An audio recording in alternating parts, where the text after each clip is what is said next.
Here we are. We're back. We're back for the last Q&A of the summit. Oh my goodness, where has that gone? I know. Gone? And it's just us two because we've just watched Veronica's awesome presentation on all things corner to corner, which there were loads of people in the comments went there saying, "Oh, I've never tried this. I've never been brave enough," or that they have tried it, but only the very traditional double crochet version, which we will talk about all the different options in a moment. But come on in, everyone. Debbie's back. Hi, Debbie. Julia's here. Carrie's here. All of you have been with us both days, all day. So thank you so much for joining us. Catherine's back again from Switzerland. Carrie said time just disappeared. It has, indeed. It did. Last time I looked, it was lunchtime, and now now we are here. Jan's here from Texas. Hi, Jan. Wonderful stuff. So let us know if any questions following on from Veronica's presentation about corner to corner techniques, how to manipulate stitches and stuff, because I think that's the thing that people will be perhaps a bit flummoxed by, is to how, which stitches will work and won't work, and how to go about that. But just seeing how all the different projects come together and all the different ways that I think lots of people think corner to corner, well, that's just a blanket, isn't it? That's the only thing you can make with it. But actually there's so many more things that you can do with corner to corner. Definitely, because when you think you can actually create all the basic shapes, you've got your square, you've got your rectangle, you've got your triangle, so it is possible to use it for all sorts of different projects, not just your box standard blankets. So change the shape, change the stitch, and you've got all sorts of kind of the door opens to all sorts of different projects, like the shrug, or just using a triangle shape for a shawl, or even square, rectangle blankets, all sorts of things. Yeah, definitely. Sleepy Bear saying, great class. It's amazing that many small patterns use this technique, it's just not called corner to corner. Absolutely. Yes. As long as you are working from one corner to another corner, then that is corner to corner. It's not to do with the stitch that you're using, is it? Absolutely. Even though you don't have to be working from corner to corner, as long as you work diagonally. Like when you're creating a triangle shawl, I love the comments. It's like, oh, I've never tried corner to corner, and I'm thinking, like, you probably have, but you weren't quite aware that you're working diagonally from the first corner you started towards the other corner, but perhaps you didn't create the other corner because you stopped at the triangle shape. So I'm pretty sure if people thought back about the projects that they made before, they would probably realize they have done corner to corner before. Definitely. Debbie's saying, I use clothespins and chip clips for multiple colors. Yeah. Organizing yarn is a thing in corner to corner, isn't it? If you're doing lots and lots of colors. I once did a commission for a magazine, and they wanted the traditional corner to corner blanket with a picture of a giraffe head on it, but the background being different striped colors, done in not a self-striping yarn. It was every row was but of course then you're going in this direction, and then you've got the part of the giraffe, and then you're going in that direction with the same color, and then you're returning it. The amount of ends on that thing, I cannot tell you. So yes, you have to be in charge of your colors, don't you? Bonnie's saying, I've only done the original. I assume the original type of corner to corner. The Lottie lace is lovely. Yeah, it's absolutely lovely, isn't it? Veronika, you're like, and that even just like, the bookmark. You can make it into a bookmark. It's so clever. It's so clever how you can use so many different projects. Yeah, definitely. That was one of the trickiest stitch patterns to convert kind of the corner to corner technique, working diagonally, increasing on both sides, because the only thing with that is the ratio it increases, because if you don't increase fast enough, you'll be essentially creating a diamond. So that's a bit of a pitfall there, but I've managed it. Catherine's asking about charts. You read odd rows from bottom to top and even from top to bottom, but I've seen charts that read the exact opposite. Does it matter? As long as you know where to start and what your start point and what your end point is, it doesn't matter. It doesn't matter as long as you stick to the same direction. If you start from the bottom right corner and you read it towards the top left, then stick to that. Or if you start from the bottom left towards the top right, then stick to that direction. So essentially you'll be creating the same image, but just worked from different corner to different corner. Yeah. But yeah, very often, well, I'm hoping that most of the C2C patterns will tell you where to start and what direction to read it in. Yeah, but it should tell you. It should tell you, shouldn't it? Yeah, definitely. I would say thank you. It makes a lot more sense now. Can't wait to try it. Awesome. Wonderful. New thing unlocked. Yeah. And then Shelley said, hi from Edmonton, Alberta. Sorry I missed the last few days. Work got in the way. Work. But settling in to binge watch. Yay. Enjoy. Saying, I love doing corner to corner. I didn't know you could do so many things with it. Yeah. And that's the thing, what I said in a presentation, when we say corner to corner, people automatically think, okay, the classic double crochet stitch, square blanket, color work, but when you really think about corner to corner as a technique, it opens up so many different possibilities for designs and finished projects. Definitely. Debbie's saying it seems intimidating at first. Took a few tries to get the turning down, but once it kicks in, I'm in love with it. Yeah, the videos help a ton. Yeah, it is that the feeling of, right, I'm going to turn and now I'm going to increase here and then I'm going to go back and work. It is a really different mindset of thinking, isn't it? Because you are working in rows, but they're diagonal rows, aren't they? And you have to really think about the direction you're going in. But once you get it, if it's a simple stitch repeat, you're fine, aren't you? I think it becomes more complex if you're using lots of color changes and stuff and you're having to follow a chart for the color changes as well. But if it's just like one of my shawls, that was a corner to corner, and literally once you've got it, you're away. And you can also make stuff to any size as well. That's the other great thing, isn't it? Yeah, that's what I do like corner to corner, because like you don't have to decide on the size of your blanket right off the mark, because you just start in a corner and just keep increasing both sides, and then as long as you're happy with the widths, then you can just start shaping it into either a square or rectangle. And that's even great for when you got limited amount of yarn. I found if you split your yarn in two halves from the start, from the get-go, give yourself a few percentages of breathing space. Don't voluntarily play yarn chicken. If you split your yarn in half, then this half I'm going to be increasing with, and the other half I'm going to start decreasing with. And then you'll have plenty of yarn to make a blanket that you can make with that amount of yarn that you've got, if it's a bit of a limited stash. Diving.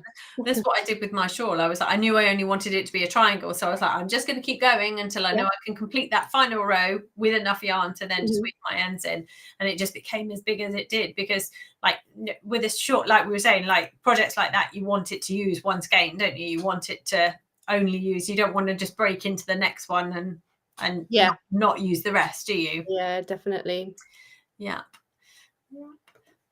And we have saying, I love corner to corner because you don't need to think about the number of chains, but then I don't know where to stop increasing. The minute you're happy with the width, the diagonal width, you have to think. Just stop. Start decreasing. Stop when you're ready. Catherine's asking me color work in the corner to corner and carrying the yarn through. Where is it best spot to pull the yarn across to pick up on the next row? It depends how far you need to carry the yarn.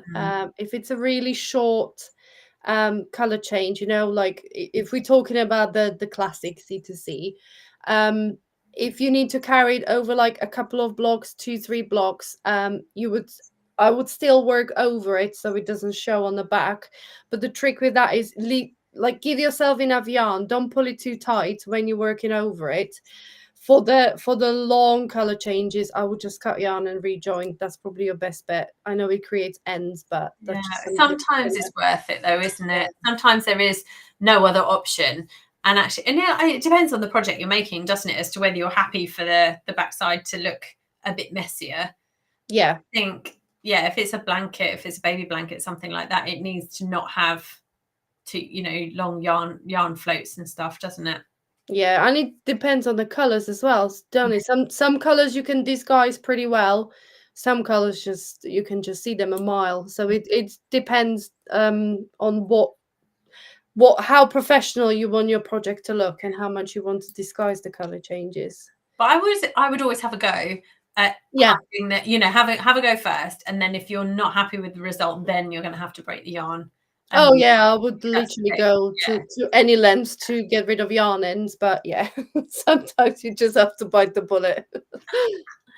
TDC is saying, on my first project, I was surprised how thick it was using classic corner to corner with finer yarn, self-striping yarn. Yeah, that's true. Well, there are a lot of stitches bundled into that space, aren't there? If you do use the classic stitch, isn't it? Yeah. Oh, Catherine's followed up saying, what I mean is, where do you stop carrying it through so that it's in the right position for the next row?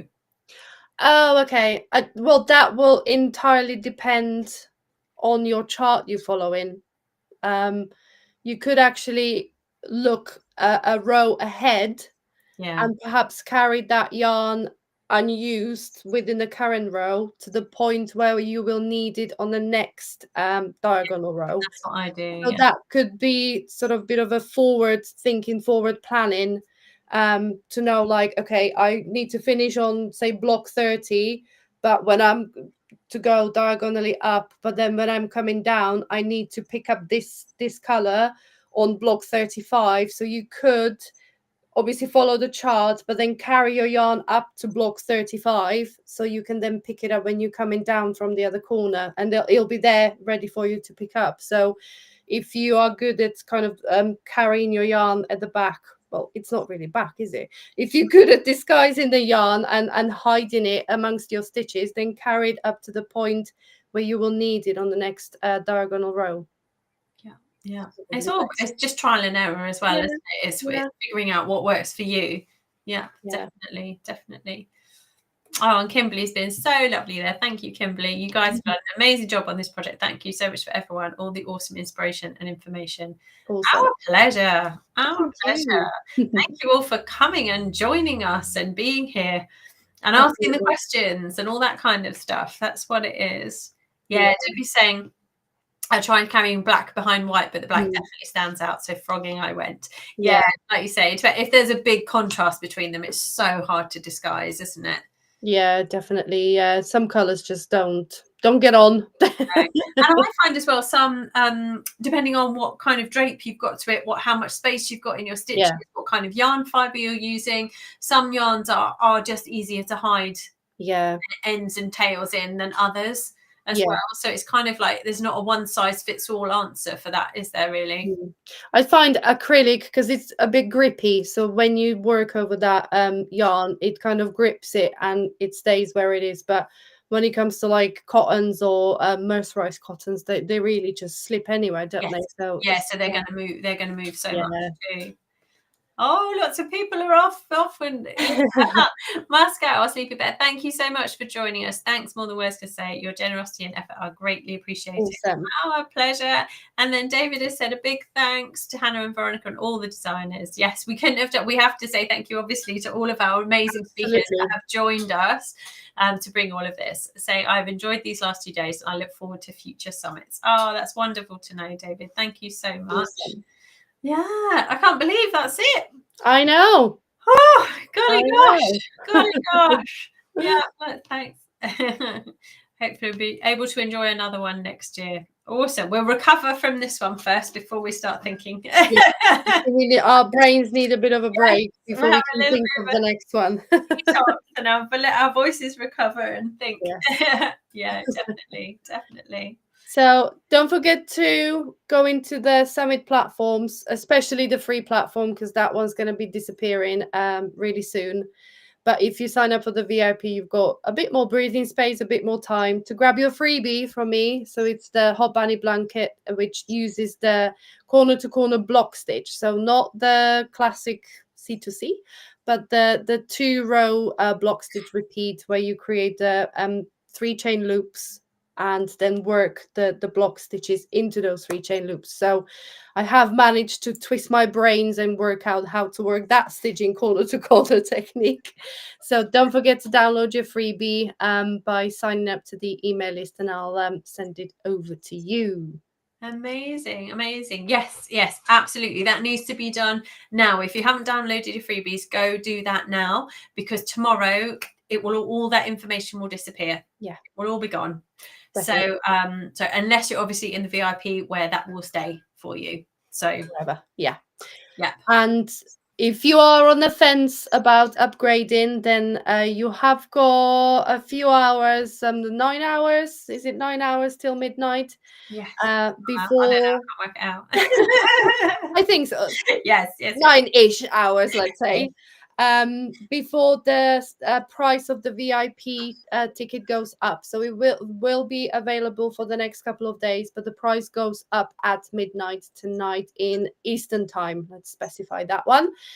So if you have been on the fence, whether to get the VIP, whether it's worth it, or I hope we convinced you that it's worth it, and our amazing designers, I hope they convinced you it's worth it to grab the VIP upgrade. And you can watch and rewatch all these amazing classes over and over again until yeah. Absolutely.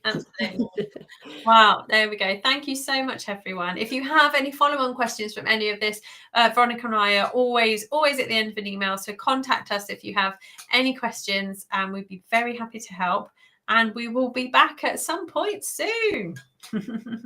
Absolutely. Oh, and Julia, can I find it?